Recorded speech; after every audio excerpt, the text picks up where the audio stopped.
Move on to Mosiah chapter 10. And it came to pass that we again began to establish the kingdom, and we again began to possess the land in peace. And I caused that there should be weapons of war made of every kind, that thereby I might have weapons for my people against the time the Lamanites should come up again to war against my people. And I set guards round about the land, that the Lamanites might not come upon us again unawares and destroy us.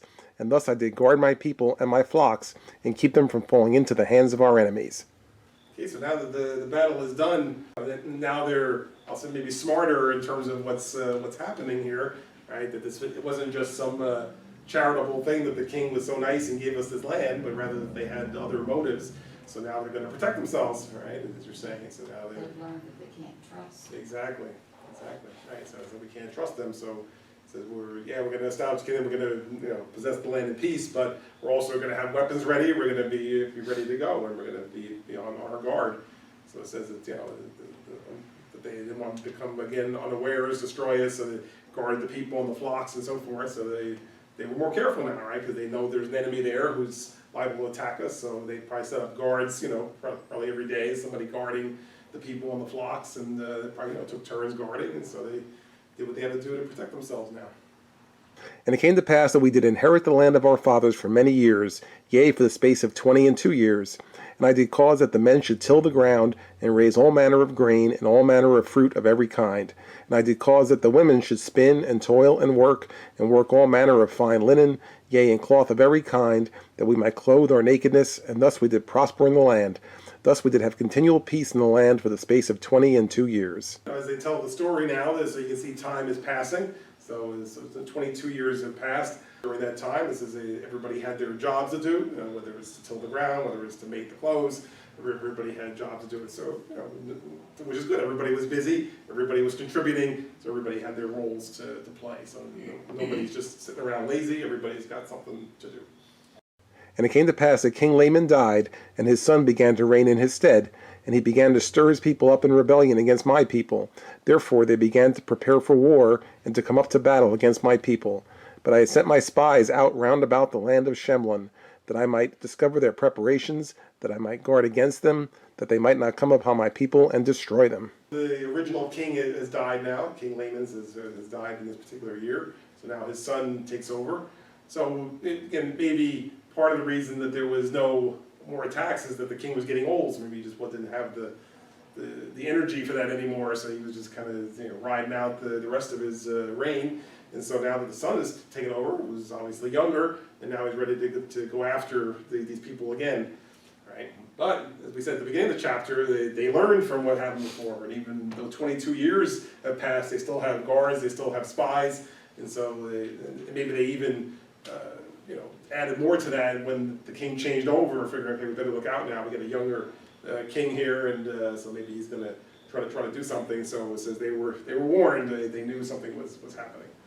And it came to pass that they came up upon the north of the land of Shalom, with their numerous hosts, men armed with bows, and with arrows, and with swords, and with scimitars, and with stones, and with slings.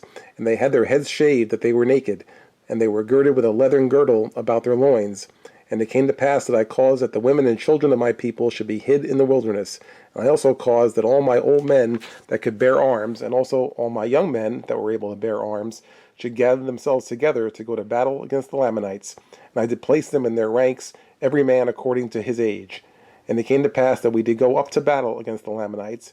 And I, even I, in my old age, did go up to battle against the Lamanites. And it came to pass that we did go up in the strength of the Lord to battle. The spies were out. They saw what was coming. All right, so now since they came first against the land of Shalom there in verse 8, their numerous hosts and how they were armed. And notice it says they had their heads shaved, which I assume means that their heads were naked. Of course, I mean, normally just shaving your head doesn't make you naked, but it says their heads were shaved. They were girded with a leather girdle around their loins. So basically very savage looking and ready for battle here. Okay, so this is how they came forth, but they were ready for them. They had everybody armed and ready, old, young, whoever could bear arms. They had them ready to go, so they were ready to defend themselves. And they had whatever weapons they needed and whatever they knew how to make, so they were able to arm themselves to protect themselves against this attack. So It's like you see that the women and children were hidden. It says, the old men who could fight did, the young men who could, could fight did. So whoever that was able to be part of this and got involved. And it says even the king, which would be Zenith, he says even in my old age I went out there to participate in this. And of course, Zenith and his people are just defending themselves, so we keep pointing that out. They're not going out saying, let's attack the Lamanites, because as we read right at the beginning tonight, from the very first verse, it said that the original mission was to go destroy the Lamanites, and Zenith said, no, I see good in them, so I don't want to be part of this. So now you can see even now he's living among them, they're attacking him, but he's still just waiting to defend himself. So when they attack, then they fight back, but that was all. Now the Lamanites knew nothing concerning the Lord, nor the strength of the Lord. Therefore they depended upon their own strength. Yet they were a strong people as to the strength of men. They were a wild and ferocious and a bloodthirsty people, believing in the tradition of their fathers, which is this, believing that they were driven out of the land of Jerusalem because of the iniquities of their fathers, and that they were wronged in the wilderness by their brethren, and they were also wronged while crossing the sea. And again that they were wronged while in the land of their first inheritance, after they had crossed the sea. And all this because that Nephi was more faithful in keeping the commandments of the Lord. Therefore he was favored of the Lord, for the Lord heard his prayers and answered them, and he took the lead of their journey in the wilderness. The Lamanites were not people of God. It says, in fact, they knew nothing of the Lord. And of course, they knew nothing of the Lord because they were never taught that, right? So that this is, quite a few generations from the original laymen, the original Lamanites, and obviously they were not God-fearing people, so that part of it was never taught to them. So they said they knew nothing of the Lord. They just were men, strong men, able to fight, and this is all they knew.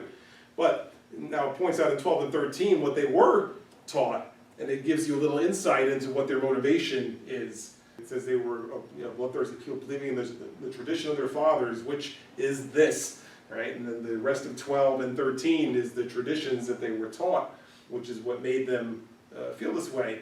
Right? Because now if you remember back to the very beginning of the book, of course, it says there was Nephi and Laman and Lemuel, and how it just seemed like things always went Nephi's way. Why? Because he was the God-fearing person. And so even though Laman and Lemuel were the older brothers, Nephi always was the one who was the leader, because he was the one that was believing in God and taking the direction from God. So what they've been taught over the years is that we were robbed, our people were robbed right from the beginning, right? The Nephi, he took really what was ours, he made himself the leader, and really our ancestors should have been the leader, and so right from the beginning the Nephites were liars and thieves and so forth, and so they were taught to hate the Nephites. They knew the Nephite, they're the enemy. All the bad things that ever happened to us was because of them, right? So that's how they were taught for generations and generations. And when you're taught something, and over and over, and it's a parent to a child to the next generation, it's like it's fact then, right? It's like it's fact. There's no questioning it. That's the way it is, right? Everybody says it's so it's so, and so this is what they believed. So Nephites, I'm like, kill them, all right?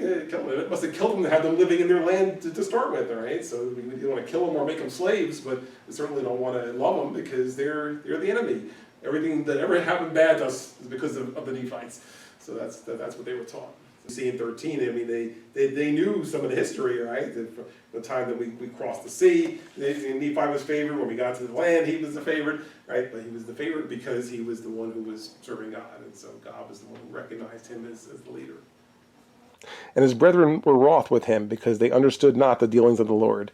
They were also wroth with him upon the waters, because they hardened their hearts against the Lord. And again they were wroth with him when they had arrived in the promised land, because they said that he had taken the ruling of the people out of their hands, and they sought to kill him. And again they were wroth with him, because he departed into the wilderness, as the Lord had commanded him, and took the records which were engraven on the plates of brass, for they said that he robbed them. You recall a lot of these stories from the first and second books of Nephi that we read some time ago, right? And of course, wrath means angry, of course, right? So it says, that says they were angry, right? They were angry, it says, with him because they understood not the dealings of the Lord, right? So he was always saying, God told me to do this and so forth, and they never really understood what that was about, even though they did witness it. This is when they were on the water. If you remember, when they were going on the ship, they were doing things they shouldn't have. Nephi told them to stop. They got angry. They tied him up, and then the ship stopped going in the right direction, and the storm came. They were going to tip over until they untied him, and then they were able to continue.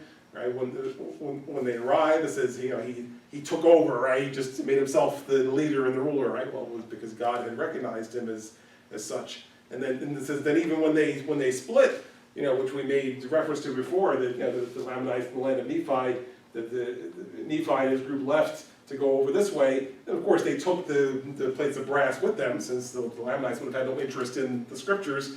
But now you see how they're spinning it, right? He took the records, he robbed them, okay? They were supposed to be ours. And they took away these brass plates, which, we owned them, it was ours. And he stole it from us. So this is the way they were taught, that everything was the Nephites' fault, right? They tricked us, they took over when they shouldn't have, they robbed us, and they did everything to us. And that's why we were so miserable, because they did all this to us. And thus they have taught their children that they should hate them, and that they should murder them, and that they should rob and plunder them, and do all they could to destroy them. Therefore they have an eternal hatred towards the children of Nephi. For this very cause has King Laman by his cunning and lying craftiness and his fair promises deceived me, that I have brought this my people up into this land, that they might destroy them. Yea, and we have suffered these many years in the land. And now I, Zenith, after having told all these things unto my people concerning the Lamanites, I did stimulate them to go to battle with their might, putting their trust in the Lord. Therefore we did contend with them face to face. It almost reads to me like an espionage novel or movie there, where they had this hidden agenda, this hidden motive, and so the king was like, oh sure, come on, live in our land. Here you go. We'll move our people out. You live right here, and you'll be happy here. And it says, but meanwhile, hated them so much, right? Because this is what they were always taught. It says an eternal hatred towards the children of Nephi. So here, these are the people he hated so much. Oh, they want to live here? Okay, oh yeah, we live right here. Okay, so just very, very seemingly nice and cooperative and so forth, but yet the whole plan was to have them there, that they might be their slaves and be able to treat them that way, because that's how much they hated the descendants of Nephi. Right, so it says, so that was the plan. So now it says, as a result, it says we've suffered these many years in the land because we kind of fell into the trap, because we believed that the king, that he was really just being nice and offering this land, and so they kind of walked into this particular trap, and now they're stuck. And it came to pass that we did drive them again out of our land, and we slew them with a great slaughter, even so many that we did not number them. And it came to pass that we returned again to our own land, and my people again began to tend their flocks and to till their ground. And now I, being old, did confer the kingdom upon one of my sons. Therefore I say no more, and may the Lord bless my people. Amen. So in this particular instance, as we read earlier, it says Enoch was already getting old, but still was participating in leading his people. It says they were successful again in fending off the Lamanites. So they killed so many they couldn't even number them, right? And so then they were able again to go back for a time in peace and take care of their flocks and their lands and so forth. And now in 22 it says now he's really ready to turn over the kingdom to one of his sons. Kind of interesting that he doesn't really mention who the son is there, but we know who it is, because it's written right there, and it's also written in the first verse of the next chapter. But so he's ready to turn it over. So I guess this is the end of his writing of it. Okay, so I guess he wrote these basically 2 chapters, and so now the next chapter will pick up with somebody else telling the story.